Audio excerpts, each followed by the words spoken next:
नमस्कार श्रोताओं, स्वागत है आपका कथा संग्रहालय में, जहां हम आपके लिए लेकर आते हैं दिलचस्प किस्से और कहानियां। आज हम आपके लिए लेकर आए हैं मुंशी प्रेमचंद द्वारा लिखित वैश्या। तो चलिए शुरू करते हैं।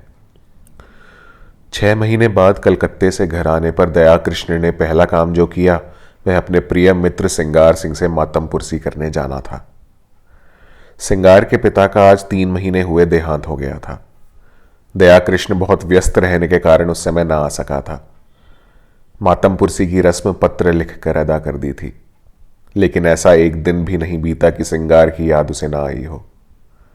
अभी वह 2-4 महीने और कलकत्ते रहना चाहता था, क्योंकि वहां उसने जो कारोबार जारी किया था उसे संगठित रूप में लाने के लिए उसका वहां मौजूद रहना जरूरी था, और उसकी थोड़े दिन की गैर हाजिरी से भी हानि की शंका थी।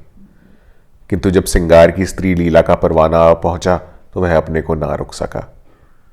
लीला ने साफ साफ तो कुछ ना लिखा था, केवल उसे तुरंत बुलाया था, लेकिन दया कृष्ण को पत्र के शब्दों से कुछ ऐसा अनुमान हुआ कि वहां की परिस्थिति चिंताजनक है और इस अवसर पर उसका वहां पहुंचना जरूरी है। सिंगार संपन्न बाप का बेटा था, बड़ा ही अल्लड़, बड़ा ही जिद्दी, बड़ा ही आराम पसंद। दृढ़ता या लगन उसे छू भी नहीं गई थी। उसकी मां उसके बचपन ही में मर चुकी थी और बाप ने उसके पालने में नियंत्रण की अपेक्षा स्नेह से ज्यादा काम लिया था। उसे कभी दुनिया की हवा नहीं लगने दी। उद्योग भी कोई वस्तु है यह वह जानता ही ना था। उसके महज एक इशारे पर हर एक चीज सामने आ जाती थी। वह जवान बालक था जिसमें ना अपने विचार थे ना सिद्धांत। कोई भी आदमी उसे बड़ी आसानी से अपने कपट बाणों का निशाना बना सकता था। मुख्तारों और मुनीमों के दांव पेच समझना उसके लिए लोहे के चने चबाना था। उसे किसी ऐसे समझदार और हितैषी मित्र की जरूरत थी जो स्वार्थियों के हथकंडों से उसकी रक्षा करता रहे। दया कृष्ण पर इस घर के बड़े बड़े एहसान थे। उस दोस्ती का हक अदा करने के लिए उसका आना आवश्यक था। मुंह हाथ धोकर सिंगार सिंह के घर पर ही भोजन का इरादा करके दया कृष्ण उससे मिलने चला। 9 बज गए थे। हवा और धूप में गर्मी आने लगी थी। सिंगार सिंह उसकी खबर पाते ही बाहर निकल आया। दया कृष्ण उसे देखकर चौंक पड़ा। लंबे लंबे केशों की जगह उसके सिर पर घुंघराले बाल थे। वह सिख था, आड़ी मांग निकली हुई। आंखों में ना आंसू थे ना शोक का दूसरा चिन्ह। चेहरा कुछ जर्द अवश्य था, पर उस पर विलासिता की मुस्कुराहट थी। वह एक महीन रेशमी कमीज और मखमली जूते पहने हुए था, मानो किसी महफिल से उठा रहा हो। संवेदना के शब्द दया कृष्ण के ओठों तक आकर निराश लौट गए। वहां बधाई के शब्द ज्यादा अनुकूल प्रतीत हो रहे थे। सिंगार सिंह लपक कर उसके गले से लिपट गया और बोला, तुम खूब आए यार, इधर तुम्हारी बहुत याद आ रही थी। मगर पहले ये बतला दो वहां का कारोबार बंद करके आए या नहीं। अगर वो झंझट छोड़ आए हो तो पहले उसे तिलांजलि दे आओ। अब आप यहां से जाने ना पाएंगे। मैंने तो भाई अपना कैंडा बदल लिया है। बताओ कब तक तपस्या करता। अब तो आए दिन जलसे होते हैं। मैंने सोचा यार दुनिया में आए तो कुछ दिन सैर सपाटे का आनंद भी उठा लो, नहीं तो एक दिन यूं ही हाथ मलते चले जाएंगे, कुछ भी साथ ना जाएगा।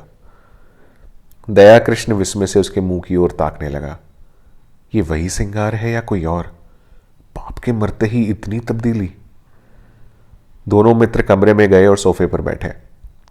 सरदार साहब के सामने इस कमरे में फर्श और मसनद थी, अलमारी थी। अब दर्जनों गद्देदार सोफे और कुर्सियां हैं। कालीन का फर्श है, रेशमी पर्दे हैं, बड़े बड़े आईने हैं। सरदार साहब को संचय की धुन थी, सिंगार को उड़ाने की धुन है। सिंगार ने एक सिगार जलाकर कहा, तेरी बहुत याद आती थी यार, तेरी जान की कसम। दया कृष्ण ने शिकवा किया, क्यों झूठ बोलते हो भाई? महीनों गुजर जाते थे, एक खत लिखने की तो आपको फुर्सत ना मिलती थी। मेरी याद आती थी। सिंगार ने अल्हड़पन से कहा, बस इसी बात पर मेरी सेहत का एक जाम पियो। अरे यार इस जिंदगी में और क्या रखा है? हंसी खेल में जो वक्त कट जाए उसे गनीमत समझो। मैंने तो ये तपस्या त्याग दी। अब तो आए दिन जलसे होते हैं। कभी दोस्तों की दावत है, कभी दरिया की सैर, कभी गाना बजाना, कभी शराब के दौर। मैंने कहा लाओ कुछ दिन वह बाहर भी देख लूं, हसरत की दिल में रह जाए भाई। आदमी संसार में कुछ भोगने के लिए आता है, यही जिंदगी के मजे हैं। जिसने ये मजे नहीं चखे उसका जीना तो वृथा है। बस दोस्तों की मजलिस हो, बगल में माशूक हो और हाथ में प्याला हो, इसके सिवा मुझे और कुछ ना चाहिए।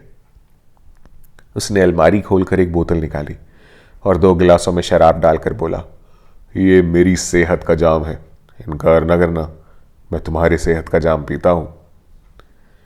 दया कृष्ण को कभी शराब पीने का अवसर ना मिला था। वह इतना धर्मात्मा तो ना था कि शराब पीना पाप समझता, हाँ, उसे दुर्व्यसन समझता था। गंध ही से उसका जी मितलाने लगा। उसे भय हुआ कि वह शराब का चाहे मुंह में ले उसे कंठ के नीचे नहीं उतार पाएगा। उसने प्याले को शिष्टाचार के तौर पर हाथ में ले लिया, फिर उसे ज्यों का त्यों मेज पर रखकर बोला, तुम जानते हो मैंने कभी नहीं पी, इस समय मुझे क्षमा करो। 10-5 दिन में ये फन भी सीख जाऊंगा। मगर ये तो बताओ, अपना कारोबार भी कुछ देखते हो या इसी में पड़े रहते हो? सिंगार ने अरुचि से मुंह बनाकर कहा, ओह, क्या जिक्र छेड़ दिया तुमने यार। कारोबार के पीछे इस छोटी सी जिंदगी को तबाह नहीं कर सकता। ना कोई साथ लाया है ना साथ ले जाएगा। पापा ने मर मर कर धन संचय किया, क्या हाथ लगा। 50 तक पहुंचते पहुंचते चल बसे। उनकी आत्मा अब भी संसार के सुखों के लिए तरस रही होगी। धान छोड़कर मरने से फाके मस्त रहना कहीं ज्यादा अच्छा है। धान की चिंता तो नहीं सताती, पर यह हाय हाय तो नहीं होती कि मेरे बाद क्या होगा। तुमने ग्लास मेज पर रख दिया, जरा पियो, आंखें खुल जाएंगी, दिल हरा हो जाएगा। और लोग सोडा और बर्फ मिलाते हैं, मैं तो खालिस पीता हूं। इच्छा हो तो तुम्हारे लिए बर्फ मंगाऊं। दया कृष्ण ने फिर क्षमा मांगी, मगर सिंगार ग्लास पर ग्लास पीता गया। उसकी आंखें लाल लाल निकल आई, ऊल जलूल बकने लगा, खूब डींगे मारी, फिर बेसुरे राग में एक बाजारू गीत गाने लगा। अंत में उसी कुर्सी पर पड़ा पड़ा बेसुधा हो गया। सहसा पीछे का पर्दा हटा और लीला ने उसे इशारे से बुलाया। दया कृष्ण की धमनियों में शतगुण वेग से रक्त दौड़ने लगा। उसकी संकोचमय भीरू प्रकृति भीतर से जितनी ही रूपासक्त थी, बाहर से उतनी ही विरक्त। सुंदरियों के सम्मुख आकर वह स्वयं अवाक हो जाता था। उसके कपोलों पर लज्जा की लाली दौड़ जाती थी और आंखें झुक जाती थी, लेकिन मन उनके चरणों पर लौटकर अपने आप को समर्पित कर देने के लिए विकल हो जाता था। मित्रगण उसे बूढ़े बाबा कहा करते थे। स्त्रियां उसे अरसिक समझकर उससे उदासीन रहती थी। किसी युवती के साथ लंका तक रेल में एकांत यात्रा करके भी वह उससे एक शब्द भी बोलने का साहस न करता। हाँ, यदि युवती स्वयं उसे छेड़ती तो वह अपने प्राण तक उसकी भेंट कर देता। उसके इस संकोचमय अवरुद्ध जीवन में लीला ही एक युवती थी जिसने उसके मन को समझा था और उससे सवाक सा हृदयता का व्यवहार किया था। तभी से दया कृष्ण मन से उसका उपासक हो गया था। उसके अनुभव शून्य हृदय में लीला नारी जाति का सबसे सुंदर आदर्श थी। उसकी प्यासी आत्मा को शरबत या लेमनेड की उतनी इच्छा न थी जितना ठंडे मीठे पानी की। लीला में रूप है, लावण्य है, सुकुमारता है, इन बातों की ओर उसका ध्यान न था। उससे ज्यादा रूपवती, लावण्यमयी और सुकुमार युवतियां उसने पार्कों में देखी थी। लीला में सहृदयता है, विचार है, दया है, इन्हीं तत्वों की ओर उसका आकर्षण था। उसकी रसिकता में आत्मसमर्पण के सिवा और कोई भाव न था। लीला के किसी आदेश का पालन करना उसकी सबसे बड़ी कामना थी। उसकी आत्मा की तृप्ति के लिए इतना काफी था। उसने कांपते हाथों से पर्दा उठाया और अंदर आकर खड़ा हो गया और विस्मय भरी आंखों से उसे देखने लगा। उसने लीला को यहां ना देखा होता तो पहचान भी ना सकता। वह रूप, यौवन और विकास की देवी इस तरह मुरझा गई थी जैसे किसी ने उसके प्राणों को चूस कर निकाल लिया हो। करुण स्वर में बोला, यह तुम्हारा क्या हाल है लीला? बीमार हो क्या? मुझे सूचना तक ना दी। लीला मुस्कुराकर बोली, तुमसे मतलब? मैं बीमार हूं या अच्छी हूं तुम्हारी बला से? तुम तो अपने सैर सपाटे करते रहे। 6 महीने के बाद जब आपको याद आई है तो पूछते हो बीमार हो। मैं उस रोग से ग्रस्त हूं जो प्राण लेकर ही छोड़ता है। तुमने इन महाशय की हालत देखी? उनका ये रंग देखकर मेरे दिल पर क्या गुजरती है, क्या मैं अपने मुंह से कहूं तभी समझोगे? मैं अब इस घर में जबरदस्ती पड़ी हूं और बेहयाई से जीती हूं। किसी को मेरी चाह या चिंता नहीं है। पापा क्या मेरा सुहाग ही उठ गया। कुछ समझती हूं तो बेवकूफ बनाई जाती हूं।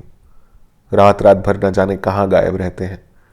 जब देखो नशे में मस्त, हफ्तों घर में नहीं आते कि 2 बातें कर लूं। अगर इनके यही ढंग रहे तो 1-2 साल में रोटियों के मोहताज हो जाएंगे। दया ने पूछा, ये लत इन्हें कैसे पड़ गई? ये बातें तो इसमें ना थी। लीला ने व्यथित स्वर में कहा, रुपए की बलिहारी है और क्या। इसीलिए तो बूढ़े मर मर के कमाते हैं और मरने के बाद लड़कों के लिए छोड़ जाते हैं। अपने मन में समझते होंगे हम लड़कों के लिए बैठने का ठिकाना किए जाते हैं। मैं कहती हूं तुम उनके सर्वनाश का सामान किए जाते हो, उनके लिए जहर बोए जाते हो। पापा ने लाखों रुपए की संपत्ति ना छोड़ी होती तो आज ये महाशय किसी काम में लगे होते, कुछ घर की चिंता होती, कुछ जिम्मेदारी होती, नहीं तो बैंक से रुपए निकाले और उड़ाए। अगर मुझे विश्वास होता कि संपत्ति समाप्त करके वह सीधे मार्ग पर आ जाएंगे तो मुझे जरा भी दुख ना होता, पर मुझे तो ये भय है कि ऐसे लोग फिर किसी काम के नहीं रहते, या तो जेल खाने में मरते हैं या अनाथालय में। आपकी एक वैश्या से आशनाई है, माधुरी नाम है, और वह इन्हें उल्टे छुरे से मूड़ रही है जैसे उसका धर्म है। आपको ये खपत हो गया कि वह मुझ पर जान देती है, उससे विवाह का प्रस्ताव भी किया जा चुका है। मालूम नहीं उसने क्या जवाब दिया। कई बार जी में आया कि जब जहां किसी से कोई नाता ही नहीं है तो अपने घर चली जाऊं, लेकिन डरती हूं कि तब तो ये और भी स्वतंत्र हो जाएंगे। मुझे किसी पर विश्वास है तो वो तुम हो, इसीलिए तुम्हें बुलाया था कि शायद तुम्हारे समझाने बुझाने का कुछ असर हो। अगर तुम भी असफल हुए तो मैं एक क्षण यहां ना रहूंगी। भोजन तैयार है, चलो कुछ खा लो। दया कृष्ण ने सिंगार सिंह की ओर संकेत करके कहा। और ये तो अब कहीं 2-3 बजे चेतेंगे, बुरा ना मानेंगे। मैं अब इन बातों की परवाह नहीं करती। मैंने तो निश्चय कर लिया है कि अगर मुझे कभी आंखें दिखाई तो मैं इन्हें मजा चखा दूंगी। मेरे पिता फौज में सूबेदार मेजर हैं, मेरी देह में उनका रक्त है। लीला की मुद्रा उत्तेजित हो गई। विद्रोह की वह आग जो महीनों से पड़ी सुलग रही थी प्रचंड हो उठी। उसने उसी लहजे में कहा, मेरी इस घर में इतनी सांसत हुई है, इतना अपमान हुआ है और हो रहा है कि मैं उसका किसी भी तरह प्रतिकार करके आत्मग्लानि का अनुभव ना करूंगी। मैंने पापा से अपना हाल छिपा रखा है, आज लिख दूं तो इनकी सारी मशीखत उतर जाए। नारी होने का दंड भोग रही हूं, लेकिन नारी के धैर्य की भी सीमा है। दया कृष्ण सुकुमारी का वह तमतमाया हुआ चेहरा, वे जलती हुई आंखें, वह कांपते हुए होंठ देखकर कांप उठा। उसकी दशा उस आदमी की सी हो गई जो किसी को दर्द से तड़पते देखकर वैद्य को बुलाने दौड़े। आर्द्र कंठ से बोला, इस समय मुझे क्षमा करो लीला, फिर कभी तुम्हारा निमंत्रण स्वीकार करूंगा। तुम्हें अपनी ओर से इतना ही विश्वास दिलाता हूं कि मुझे अपना सेवक समझती रहना। मुझे ना मालूम था कि तुम्हें इतना कष्ट है, नहीं तो शायद अब तक मैंने कुछ युक्ति सोची होती। मेरा यह शरीर तुम्हारे किसी काम आए, इससे बढ़कर सौभाग्य की बात मेरे लिए और क्या होगी। दया कृष्ण वहां से चला तो उसके मन में इतना उल्लास भरा हुआ था मानो विमान पर बैठा हुआ स्वर्ग की ओर जा रहा है। आज उसे जीवन में एक ऐसा लक्ष्य मिल गया था जिसके लिए वह जी भी सकता है और मर भी सकता है। वह एक महिला का विश्वास पात्र हो गया था। इस रत्न को वह अपने हाथ से कभी ना जाने देगा, चाहे उसकी जान ही क्यों ना चली जाए। 1 महीना गुजर गया। दया कृष्ण सिंगार सिंह के घर नहीं आया, न सिंगार सिंह ने उसकी परवाह की। इस एक ही मुलाकात में उसने समझ लिया था कि दया इस नए रंग में आने वाला आदमी नहीं है। ऐसे सात्विक जनों के लिए उसके यहां स्थान ना था। वहां तो रंगीले, रसिया, अय्याश और बिगड़े दिलों की ही चाहत थी। हाँ, लीला को हमेशा उसकी याद आती रहती थी, मगर दया कृष्ण के स्वभाव में अब वह संयम नहीं है। विलासिता का जादू उस पर भी चलता हुआ मालूम होता है। माधुरी के घर उसका भी आना जाना शुरू हो गया है।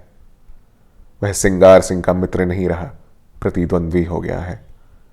दोनों एक ही प्रतिमा के उपासक हैं, मगर उनकी उपासना में अंतर है। सिंगार की दृष्टि से माधुरी केवल विलास की एक वस्तु है, केवल विनोद का एक यंत्र। दया कृष्ण विनय की मूर्ति है जो माधुरी की सेवा में ही प्रसन्न है। सिंगार माधुरी के हास विलास को अपना जर खरीद हक समझता है। दया कृष्ण इसी में संतुष्ट है कि माधुरी इसकी सेवाओं को स्वीकार करती है।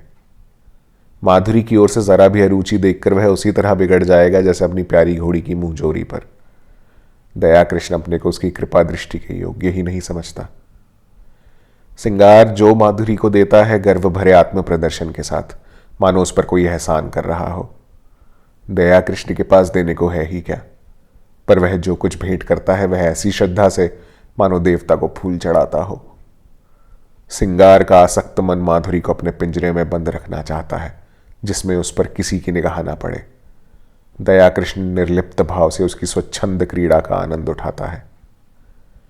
माधुरी को अब तक जितने आदमियों से साबिका पड़ा था वे सब सिंगार सिंह की ही तरह भांति कामुक, ईर्ष्यालु, दंभी और कोमल भावों से शून्य थे। रूप को भोगने की वस्तु समझने वाले। दया कृष्ण उन सब से अलग था, सहृदयी, भद्र और सेवाशील, मानो उस पर अपनी आत्मा को समर्पण कर देना चाहता हो। माधुरी को अब अपने जीवन में कोई ऐसा पदार्थ मिल गया है जिसे वह बड़ी एहतियात से संभाल कर रखना चाहती है। जड़ाऊ गहने अब उसकी आंखों में उतने मूल्यवान नहीं रहे जितनी है फकीर की दी हुई तावीज। जड़ाऊ गहने हमेशा मिलेंगे, यह तावीज खो गई तो फिर शायद ही कभी हाथ आए। जड़ाऊ गहने केवल उसकी विलास प्रवृत्ति को उत्तेजित करते हैं, पर इस तावीज में कोई दैवी शक्ति है जो न जाने कैसे उसमें सदनुराग और परिष्कार भावना को जगाती है। दया कृष्ण कभी प्रेम प्रदर्शन नहीं करता, अपनी विरह व्यथा के राग नहीं अलापता, पर माधुरी को उस पर पूरा विश्वास है। सिंगार सिंह के प्रलाप में उसे बनावट और दिखावे का आभास होता है। वह चाहती है यह जल्द यहां से टले, लेकिन दया कृष्ण के संयत भाषण में उसे गहराई तथा गांभीर्य और गुरुत्व का आभास होता है। औरों की वह प्रेमिका है, लेकिन दया कृष्ण की आशिक, जिसके कदमों की आहट पाकर उसके अंदर एक तूफान उठने लगता है। उसके जीवन में यह नई अनुभूति है। अब तक वह दूसरों के भोग की वस्तु थी, अब कम से कम एक प्राणी की दृष्टि में वह आदर और प्रेम की वस्तु है। सिंगार सिंह को जब से दया कृष्ण के इस प्रेमाभिनय की सूचना मिली है, वह उसके खून का प्यासा हो गया है। ईर्ष्याग्नि से फूंका जा रहा है। उसने दया कृष्ण के पीछे कई शोहदे लगा रखे हैं कि वे उसे जहां पाए उसका काम तमाम कर दे। वह खुद पिस्तौल लिए उसकी टोह में रहता है। दया कृष्ण इस खतरे को समझता है, जानता है। अपने नियत समय पर माधुरी के पास बिला नागा आ जाता है। मालूम होता है उसे अपनी जान का कुछ भी मोह नहीं है। शोहदे उसे देखकर क्यों कतरा जाते हैं, मौका पाकर भी उसे क्यों उस पर वार नहीं करते, इसका रहस्य वह नहीं समझता। एक दिन माधुरी ने उससे कहा, कृष्ण जी, तुम यहां ना आया करो। तुम्हें तो पता नहीं है, पर यहां तुम्हारी 20 दुश्मन है। मैं डरती हूं कि किसी दिन कोई बात ना हो जाए। शिशिर की तुषार मंडित संध्या थी। माधुरी एक कश्मीरी शॉल ओढ़े अंगीठी के सामने बैठी हुई थी। कमरे में बिजली का रजत प्रकाश फैला हुआ था। दया कृष्ण ने देखा माधुरी की आंखें सजल हो गई हैं और वह मुंह फेर कर उन्हें दया कृष्ण से छिपाने की चेष्टा कर रही है। प्रदर्शन और सुख भोग करने वाली रमणी क्यों इतना संकोच कर रही है, यह उसका नाड़ी मन ना समझ सका। हाँ, माधुरी के गोरे प्रसन्न संकोचहीन मुख पर लज्जा मिश्रित मधुरमा की ऐसी छटा उसने कभी ना देखी थी। आज उसने उस मुख पर कुलवधू की भीरू आकांक्षा और दृढ़ वात्सल्य देखा और उसके अभिनय में सत्य का उदय हो गया। उसने स्थिर भाव से जवाब दिया, मैं तो किसी की बुराई नहीं करता, मुझसे किसी को क्यों वैर होने लगा। मैं यहां किसी का बाधक नहीं, किसी का विरोधी नहीं। दाता के द्वार पर सभी भिक्षुक जाते हैं, अपना अपना भाग्य है। किसी को एक चुटकी मिलती है, किसी को पूरा थाल। कोई क्यों किसी से जले। अगर किसी पर तुम्हारी विशेष कृपा है तो मैं उसे भाग्यशाली समझकर उसका आदर करूंगा, जलूं क्यों। माधुरी ने स्नेह कातर स्वर में कहा, जी नहीं, आप कल से ना आया कीजिए। दया कृष्ण मुस्कुराकर बोला, तुम मुझे यहां आने से नहीं रोक सकते। भिक्षुक को तुम दुत्कार सकती हो, द्वार पे आने से नहीं रोक सकती। माधुरी स्नेह की आंखों से उसे देखने लगी, फिर बोली, क्या सभी आदमी तुम ही जैसे निष्कपट हैं? तो फिर मैं क्या करूं? यहां ना आया करो। ये मेरे बस की बात नहीं। माधुरी एक क्षण तक विचार करके बोली, एक बात कहूं, मानोगे? चलो हम तुम किसी दूसरे नगर की राह लें। केवल इसीलिए कि कुछ लोग मुझसे खार खाते हैं? खार नहीं खाते, तुम्हारी जान के ग्राहक हैं। दया कृष्ण सी अविचलित भाव से बोला, जिस दिन प्रेम का यह पुरस्कार मिलेगा वह मेरे जीवन का नया दिन होगा माधुरी। इससे अच्छी मृत्यु और क्या हो सकती है। तब मैं तुमसे पृथक न रह के तुम्हारे मन में, तुम्हारी स्मृति में रहूंगा। माधुरी ने कोमल हाथ से उसके गाल पर थपकी दी। उसकी आंखें भर आई थी। इन शब्दों में जो प्यार भरा हुआ था वह जैसे पिचकारी की धार की तरह उसके हृदय में समा गया। ऐसी विकल वेदना, ऐसा नशा, इसे वह क्या कहे। उसने करुण स्वर में कहा, ऐसी बातें ना किया करो कृष्ण, नहीं तो मैं सच कहती हूं एक दिन जहर खा के तुम्हारे चरणों पर सो जाऊंगी। तुम्हारे इन शब्दों में न जाने क्या जादू था कि मैं जैसे फूंक उठी। अब आप खुदा के लिए यहां ना आया कीजिए, नहीं तो देख लेना मैं एक दिन प्राण दे दूंगी।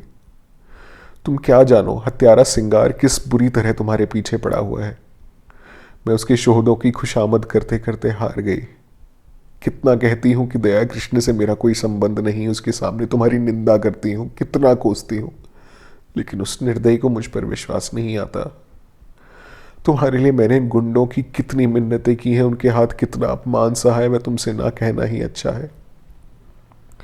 जिनका मुंह देखना भी मैं अपनी शान के खिलाफ समझती हूं, उनके पैरों पड़ी हूं, लेकिन ये कुत्ते हड्डियों के टुकड़े पाकर और भी शेर हो जाते हैं। मैं अब उनसे तंग आ गई हूं और तुमसे हाथ जोड़कर कहती हूं कि यहां से किसी ऐसी जगह चले चलो जहां मैं कोई ना जानता हो, वहां शांति के साथ पड़े रहे। मैं तुम्हारे साथ सब कुछ झेलने को तैयार हूं। आज इसका निश्चय कराए बिना मैं तुम्हें ना जाने दूंगी। मैं जानती हूं तुम्हें अब मुझ पर विश्वास नहीं है, तुम्हें संदेह है कि तुम्हारे साथ कपट करूंगी। दया कृष्ण ने टोका, नहीं नहीं माधुरी, तुम मेरे साथ अन्याय कर रही हो। मेरे मन में कभी ऐसा संदेह नहीं आया। पहले ही दिन मुझे ना जाने क्यों है कुछ ऐसा प्रतीत हुआ कि तुम अपनी और बहनों से पृथक हो। मैंने तुम में वह शील और संकोच देखा जो मैंने कुलवधुओं में देखा है। माधुरी ने उसकी आंखों में आंखें गड़ाकर कहा, तुम झूठ बोलने की कला में इतने निपुण नहीं हो कृष्ण कि वैश्या को बुलावा दे सको। मैं ना शीलवती हूं, ना संकोचवती हूं, और ना अपनी दूसरी बहनों से भिन्न हूं। मैं वैश्या हूं, उतनी ही कलुषित, उतनी ही विलासांध, उतनी ही मायाविनी जितनी मेरी दूसरी बहनें, बल्कि उनसे कुछ ज्यादा। ना तुम अन्य पुरुषों की तरह मेरे पास विनोद और वासना तृप्ति के लिए आए थे। नहीं, महीनों आते रहने पर भी तुम यूं अलिप्त ना रहते। तुमने कभी डींग नहीं मारी, मुझे धन का प्रलोभन नहीं दिया। मैंने भी कभी तुमसे धन की आशा नहीं की। तुमने अपनी वास्तविक स्थिति मुझसे कह दी, फिर भी मैंने तुम्हें एक नहीं अनेक ऐसे अवसर दिए कि कोई दूसरा आदमी उन्हें ना छोड़ता, लेकिन तुम्हें मैं अपने पंजे में ना ला सकी। तुम चाहे और जिस इरादे से आए हो, भोग की इच्छा से नहीं आए। अगर मैं तुम्हें इतना नीच, इतना हृदयहीन, इतना विलासांधा समझती तो इस तरह तुम्हारे नाज ना उठाती। फिर मैं भी तुम्हारे साथ मित्र भाव रखने लगी। समझ लिया मेरी परीक्षा हो रही है। जब तक इस परीक्षा में सफल ना हो जाऊं तुम्हें नहीं पा सकती। तुम जितने सज्जन हो उतने ही कठोर हो। यह कहते हुए माधुरी ने दया कृष्ण का हाथ पकड़ लिया और अनुराग और समर्पण भरी चितवनों से उसे देखकर बोली, सच बताओ कृष्ण, तुम मुझ में क्या देखकर आकर्षित हुए थे? देखो, बहानेबाजी ना करना। तुम रूप पर मुग्धा होने वाले आदमी नहीं हो, मैं कसम खा सकती हूं। दया कृष्ण ने संकट में पड़कर कहा, रूप इतनी तुच्छ वस्तु नहीं है माधुरी, वह मन का आईना है। यहां मुझसे रूपवान स्त्रियों की कमी नहीं है। यह तो अपनी अपनी निगाह है, मेरे पूर्व संस्कार रहे होंगे। माधुरी ने भावें से कोड़ कर कहा, तुम फिर झूठ बोल रहे हो, चेहरा कहे देता है। दया कृष्ण ने परास्त होकर पूछा, पूछ कर क्या करोगी माधुरी? मैं डरता हूं कहीं तुम मुझसे घृणा ना करने लगो। संभव है तुम मेरा जो रूप देख रही हो वह मेरा असली रूप ना हो। माधुरी का मुंह लटक गया, विरक्त सी होकर बोली, इसका खुले शब्दों में यह अर्थ है कि तुम्हें मुझ पर विश्वास नहीं। ठीक है, वैश्याओं पर विश्वास करना भी नहीं चाहिए। विद्वानों और महात्माओं का उपदेश कैसे ना मानोगे? नारी हृदय इस समस्या पर विजय पाने के लिए अपने अस्त्रों से काम लेने लगा। दया कृष्ण पहले हमले में हिम्मत छोड़ बैठा। बोला, तुम तो नाराज हो ही जाती हो माधुरी। मैंने तो केवल इस विचार से कहा था कि तुम मुझे धोखेबाज समझने लगोगी। शायद तुम्हें मालूम नहीं है सिंगार सिंह ने मुझ पर कितने एहसान किए हैं। मैं उन्हीं के टुकड़ों पर पला हूं, इसमें रत्ती भर भी मुबाल का नहीं। वहां जाकर जब मैंने उनके रंग ढंग देखे और उनकी साध्वी स्त्री लीला को बहुत दुखी पाया तो सोचते सोचते मुझे यही उपाय सूझा कि किसी तरह सिंगार सिंह को तुम्हारे पंजे से छुड़ाऊं। मेरे इस अभिमान का यही रहस्य है, लेकिन उन्हें छुड़ा तो ना सका, खुद फंस गया। मेरे इस फरेब की जो चाहे सजा दो, सिर झुकाए हूं। माधुरी का अभिमान टूट गया, जलकर बोली, तो ये कहिए कि आप लीला देवी के आशिक हैं। मुझे पहले से मालूम होता तो तुम्हें इस घर में घुसने ना देती। तुम तो एक छिपे रुस्तम निकले। वह तोते के पिंजरे के पास जाकर उसे पुचकारने का बहाना करने लगी। मन में जो एक दाह उठ रही थी उसे कैसे शांत करे। दया कृष्ण ने तिरस्कार भरे स्वर में कहा, मैं लीला का आशिक नहीं हूं माधुरी, उस देवी को कलंकित ना करो। मैं आज तुमसे शपथ खाकर कहता हूं कि मैंने कभी उसे इस निगाह से नहीं देखा। उसके प्रति मेरा वही भाव था जो अपने किसी आत्मीय को दुख में देखकर हर एक मनुष्य के मन में आता है। किसी से प्रेम करना तो पाप नहीं है। तुम व्यर्थ पे अपनी और लीला की सफाई दे रहे हो। मैं नहीं चाहता कि लीला पर किसी तरह का आक्षेप किया जाए। अच्छा साहब, लीजिए, लीला का नाम ना लूंगी। मैंने मान लिया वह सती है, साध्वी है, और केवल उसकी आज्ञा से। दया कृष्ण ने बात काटी। उनकी कोई आज्ञा नहीं थी। ओहो, तुम तो जबान पकड़ते हो कृष्ण। क्षमा करो, उनकी आज्ञा से नहीं, तुम अपनी इच्छा से आए। अब तो राजी हुए। अब ये बताओ आगे तुम्हारे क्या इरादे हैं। मैं वचन तो दे दूंगी, मगर अपने संस्कारों को नहीं बदल सकती। मेरा मन दुर्बल है। मेरा सतीत्व कब का नष्ट हो चुका है। अन्य मूल्यवान पदार्थों की तरह रूप और यौवन की रक्षा भी बलवान हाथों से हो सकती है। मैं तुमसे पूछती हूं, तुम मुझे अपनी शरण में लेने पर तैयार हो? तुम्हारा आश्रय पाकर तुम्हारे प्रेम की शक्ति से मुझे विश्वास है मैं जीवन के सारे प्रलोभनों का सामना कर सकती हूं। मैं इस सोने के महल को ठुकरा दूंगी, लेकिन इसके बदले मुझे किसी हरे वृक्ष की छां तो मिलनी चाहिए। वह छां तुम मुझे दोगे? अगर नहीं दे सकते तो मुझे छोड़ दो। मैं अपने हाल में मग्न हूं। मैं वादा करती हूं सिंगार सिंह से मैं कोई संबंध न रखूंगी। वह मुझे घेरेगा, रोएगा, संभव है गुंडों से मेरा अपमान कराए, आतंक दिखाए, लेकिन मैं सब कुछ झेल लूंगी तुम्हारी खातिर से। आगे और कुछ ना कहकर वह तृष्णा भरे लेकिन उसके साथ ही निरपेक्ष नेत्रों से दया कृष्ण की ओर देखने लगी, जैसे दुकानदार ग्राहक को बुलाता तो है पर साथ ही यह भी दिखाना चाहता है कि उसे परवाह नहीं है। दया कृष्ण क्या जवाब दे। संघर्षमय संसार में वह अभी केवल एक कदम टिका पाया है। इधर वह अंगुल भर जगह भी उससे छिन गई है।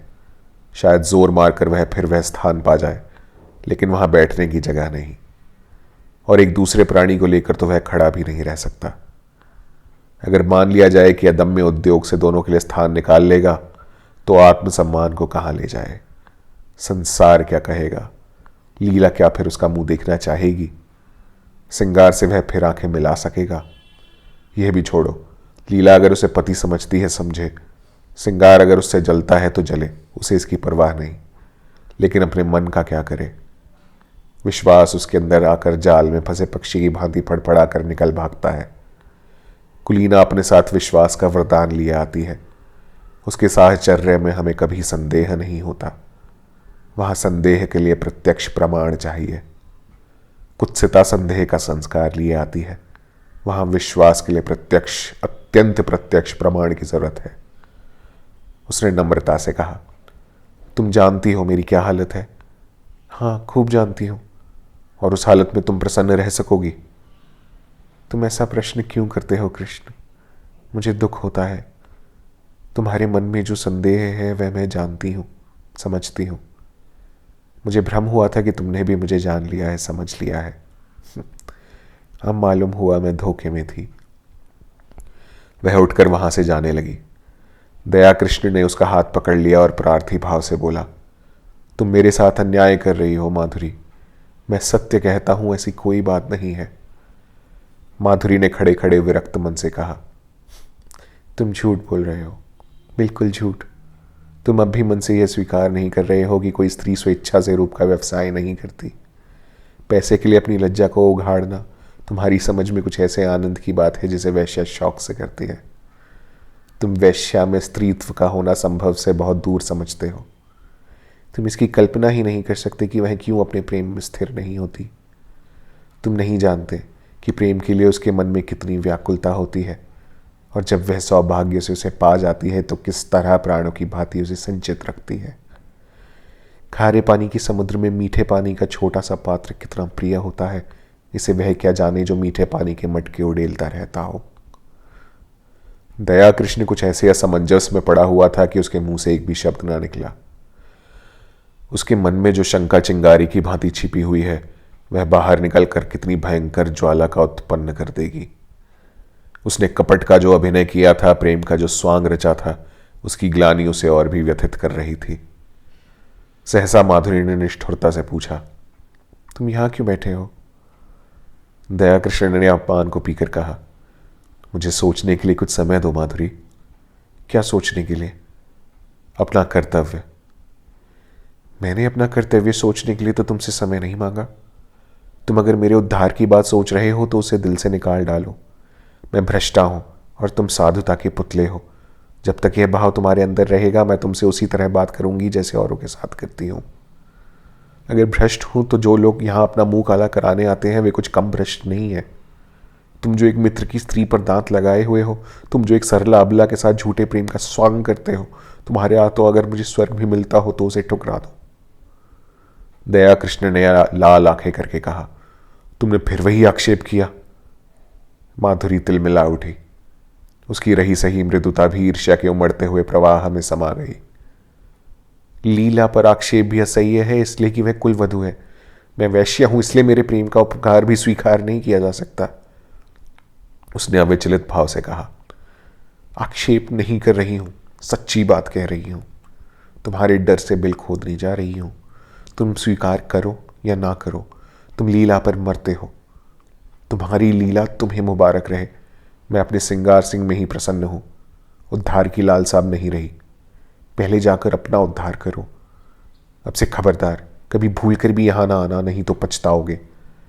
तुम जैसे रंगे हुए पतितों का उद्धार नहीं करते। उद्धार वही कर सकते हैं जो उद्धार के अभिमान को हृदय में आने ही नहीं देते। जहां प्रेम है वहां किसी तरह का भेद नहीं रह सकता। ये कहने के साथ ही वह उठकर बराबर वाले दूसरे कमरे में चली गई और अंदर से द्वार बंद कर लिया। दया कृष्ण कुछ देर वहां मरमाहित सा रहा, फिर धीरे धीरे नीचे उतर गया मानो देह में प्राण ना हो। 2 दिन दया कृष्ण घर से ना निकला। माधुरी ने उसके साथ जो व्यवहार किया इसकी उसे आशा ना थी। माधुरी को उससे प्रेम था इसका उसे विश्वास था, लेकिन जो प्रेम इतना असहिष्णु हो, जो दूसरे के मनोभावों का जरा भी विचार न करे, जो मिथ्या कलंक आरोपण करने से भी संकोच न करे, वह उन्माद हो सकता है, प्रेम नहीं। उसने बहुत अच्छा किया कि माधुरी के कपट जाल में ना फंसा, नहीं तो उसकी ना जाने क्या दुर्गति होती। पर दूसरे क्षण उसके भाव बदल जाते और माधुरी के प्रति उसका मन कोमलता से भर जाता। अब वह अपनी अनुदारता पर, अपनी संकीर्णता पर पछताता। उसे माधुरी पर संदेह करने का कोई कारण ना था। ऐसी दशा में ईर्ष्या स्वाभाविक है, और वह ईर्ष्या ही क्या जिसमें डंक ना हो, विष ना हो। माना समाज उसकी निंदा करता, यह भी मान लिया कि माधुरी सती भार्या ना होती, कम से कम सिंगार सिंह तो उसके पंजे से निकल जाता। दया कृष्ण के सिर से ऋण का भार तो कुछ हल्का हो जाता। लीला का जीवन तो सुखी हो जाता। सहसा किसी ने द्वार खटखटाया। उसने द्वार खोला तो सिंगार सिंह सामने खड़ा था, बाल बिखरे हुए, कुछ अस्त व्यस्त। दया कृष्ण ने हाथ मिलाते हुए पूछा, क्या पांव पांव ही आ रहे हो? मुझे क्यों ना बुला लिया? सिंगार ने उसे चुपती हुई आंखों से देखकर कहा, मैं तुमसे यह पूछने आया हूं कि माधुरी कहां है? अवश्य तुम्हारे घर में होगी। क्यों, अपने घर पर होगी? मुझे क्या खबर, मेरे घर क्यों आने लगी? इन बहानों से काम ना चलेगा, समझ गए? मैं कहता हूं मैं तुम्हारा खून पी जाऊंगा, वरना ठीक ठीक बता दो वह कहां गई है। मैं बिल्कुल कुछ नहीं जानता, तुम्हें विश्वास दिलाता हूं। मैं तो 2 दिन से घर से निकला ही नहीं। रात को मैं उसके पास था, सवेरे मुझे उसका यह पत्र मिला। मैं उसी वक्त दौड़ा हुआ उसके घर गया, वहां उसका पता ना था। नौकरों से इतना मालूम हुआ तांगे पर बैठकर कहीं गई है। कहां गई है यह कोई ना बता सका। मुझे शक हुआ यहां आई होगी। जब तक तुम्हारे घर की तलाशी ना लूंगा मुझे चैन ना आएगा। उसने मकान का एक एक कोना देखा, तख्त के नीचे, अलमारी के पीछे, तब निराश होकर बोला, बड़ी बेवफा और मक्कार औरत है, जरा इस खत को पढ़ो। दोनों फर्श पर बैठ गए। दया कृष्ण ने पत्र लेकर पढ़ना शुरू किया। सरदार साहब, मैं आज कुछ दिनों के लिए यहां से जा रही हूं। कब लौटूंगी कुछ नहीं जानती। कहाँ जा रही हूं यह भी नहीं जानती। जा इसलिए रही हूं कि इस बेशर्मी और बेहयाई की जिंदगी से मुझे घृणा हो रही है, और घृणा हो रही है उन लंपटों से जिनके कुत्सित विलास का मैं खिलौना थी और जिनमें तुम मुख्य हो। तुम महीनों से मुझ पर सोने और रेशम की वर्षा कर रहे हो, मगर मैं तुमसे पूछती हूँ, उससे लाख गुने सोने और 10 लाख गुने रेशम पर भी तुम अपनी बहन या स्त्री को इस रूप के बाजार में बैठने दोगे? कभी नहीं। उन देवियों में कोई ऐसी वस्तु है जिसे तुम संसार भर की दौलत से भी मूल्यवान समझते हो।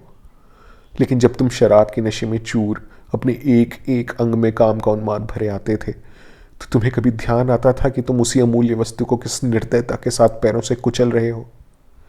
कभी ध्यान आता था कि अपनी कुल देवियों को इस अवस्था में देखकर तुम्हें कितना दुख होता? कभी नहीं। यह उन गीदड़ों और गिद्धों की मनोवृत्ति है जो किसी लाश को देखकर चारों ओर से जमा हो जाते हैं और उसे नोच नोच कर खाते हैं। यह समझ रखो, नारी अपना बस रहते हुए कभी पैसों के लिए अपने को समर्पित नहीं करती। यदि वह ऐसा कर रही है तो समझ लो कि उसके लिए और कोई आश्रय और कोई आधार नहीं है। और पुरुष इतना निर्लज्ज है कि उसकी दुर्व्यवस्था से अपनी वासना तृप्त करता है, और इसके साथ ही इतना निर्दयी कि उसके माथे पर पतिता का कलंक लगाकर उसे उसी दुर्वस्था में मरते देखना चाहता है। क्या वह नारी है? क्या नारीत्व के पवित्र मंदिर में उसका स्थान नहीं है? लेकिन तुम उसे मंदिर में घुसने नहीं देते। उसके स्पर्श से मंदिर की प्रतिमा भ्रष्ट हो जाएगी। खैर, पुरुष समाज जितना अत्याचार चाहे कर ले, हम असहाय हैं, आत्माभिमान को भूल बैठी हैं। लेकिन सहसा सिंगार सिंह ने उसके हाथ से वह पत्र छीन लिया और जेब में रखता हुआ बोला, क्या बड़े गौर से पढ़ रहे हो? कोई नई बात नहीं है, सब कुछ वही है जो तुमने सिखाया है। यही करने तो तुम उसके यहां जाते थे। मैं कहता हूं, तुम्हें मुझसे इतनी जलन क्यों हो गई? मैंने तो तुम्हारे साथ कोई बुराई ना की थी।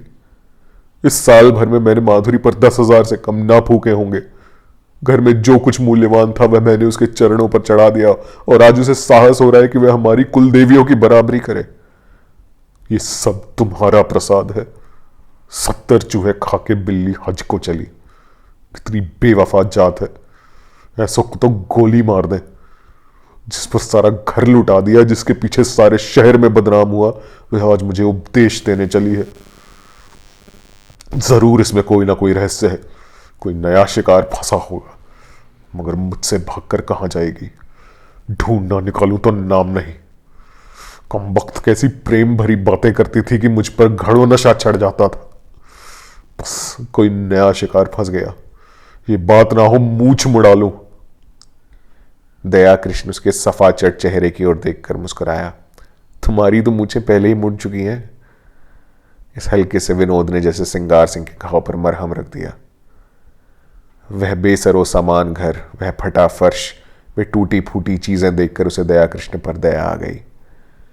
चोट की तिलमिलाहट में वह जवाब देने के लिए ईंट पत्थर ढूंढ रहा था, पर अब चोट ठंडी पड़ गई थी और दर्द घनीभूत हो रहा था।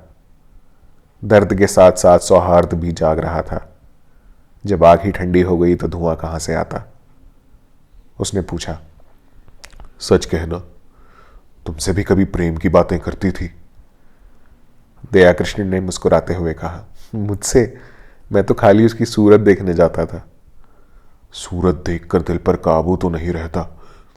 ये तो अपनी अपनी रुचि है मोहिनी। देखते ही कलेजे पर छुरी चल जाती है। मेरे कलेजे पर तो कभी छुरी नहीं चली। यही इच्छा होती थी कि इसके पैरों पर गिर पड़ूं। इसी शायरी ने तो यह अनर्थ किया। तुम जैसे बुद्धुओं को किसी देहातन से शादी करके रहना चाहिए। चले थे वैश्या से प्रेम करने।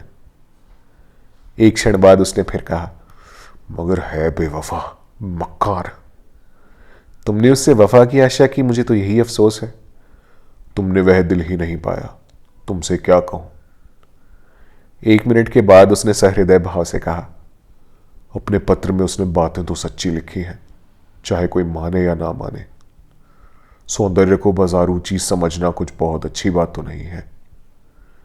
दया कृष्ण ने पुचारा दिया, जब स्त्री अपना रूप बेचती है तो उसके खरीदार भी निकल आते हैं। फिर यहां तो कितनी ही जातियां हैं जिनका यही पेशा है। यह पेशा चला कैसे? स्त्रियों की दुर्बलता से। नहीं, मैं समझता हूं बिस्मिल्लाह पुरुषों ने की होगी। इसके बाद एकाएक जेब से घड़ी निकाल कर देखता हुआ बोला, ओहो, 2 बज गए और अभी मैं यहीं बैठा हूं। आज शाम को मेरे यहां खाना खाना, जरा इस विषय पर बातें होंगी। अभी तो उसे ढूंढ निकालना है। वह है कहीं यहीं इसी शहर में। घर वालों से भी कुछ नहीं कहा। बुढ़िया नायका सिर पीट रही थी, उससे आज ये अपनी तकदीर को रो रहे थे। न जाने कहां जाकर छिप रही। उसने उठकर दया कृष्ण से हाथ मिलाया और चला। दयाकृष्ण ने पूछा। मेरी तरफ से तो तुम्हारा दिल साफ हो गया। सिंगार ने पीछे फिरकर कहा, हुआ भी और नहीं भी हुआ, और बाहर निकल गया। 7-8 दिन तक सिंगार सिंह ने सारा शहर छाना, पुलिस में रिपोर्ट की, समाचार पत्रों में नोटिस छपाई, अपने आदमी दौड़ाए, लेकिन माधुरी का कुछ भी सुराग न मिला कि महफिल फिर गर्म होती। मित्र वृंद सुबह शाम हाजिरी देने आते और अपना समूह लेकर लौट जाते। सिंगार के पास उनके साथ गपशप करने का समय न था। गर्मी के दिन सजा हुआ कमरा भट्टी बना हुआ था। खस की टट्टियां भी थीं, पंखा भी, लेकिन गर्मी जैसे किसी के समझाने बुझाने की परवाह नहीं करना चाहती, अपने दिल का बुखार निकाल कर ही रहेगी।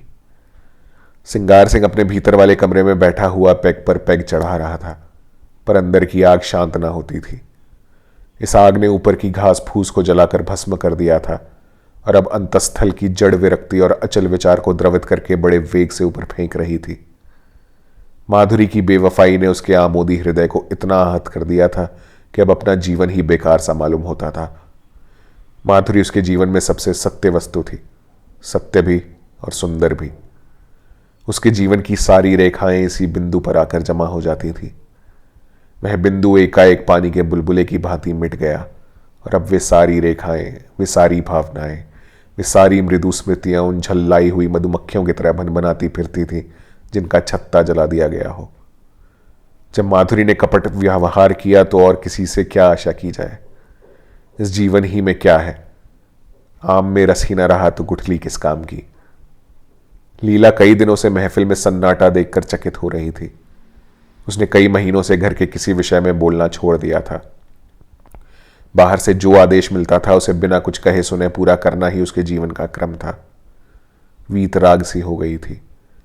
ना किसी शौक से वास्ता था, ना सिंगार से, मगर इस कई दिन के सन्नाटे ने उसके उदास मन को भी चिंतित कर दिया था।